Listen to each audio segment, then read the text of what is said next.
હું નાનો હતો ત્યારે ગુણવંતરાય આચાર્યએ જે લખ્યું હતું એનાથી લોહાણા સમાજના પૂર્વજોમાં કેવો ખંત હતો, કેવું સાહસ હતું, એનું બયાન જોવા મળે છે.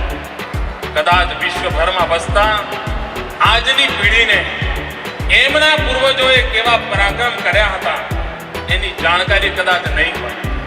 ગુણવંતરાય આચાર્ય કોણ હતા કદાચ એની પણ જાણકારી નહીં હોય.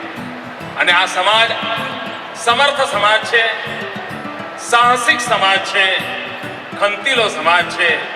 મારું એક નાનકડું સૂચન છે કે આપના આ ધનમાંથી થોડાક પૈસા કાઢીને ગુણવંતરાય આચાર્ય લોહાણા સમાજના સાહસ ઉપર જે કાંઈ લખ્યું છે એની કોઈ કલાકારોની મદદથી વિડીયો કેસેટ તૈયાર થાય, એક એક પ્રસંગનું નાટ્યાત્મક ઢંગે ચિત્રાંકન થાય, અંગ્રેજી અને ગુજરાતી ભાષામાં સિરિયલ બને તો કદાચ લોહાણા સમાજની નવી પેઢીની બહુ મોટી સેવા થશે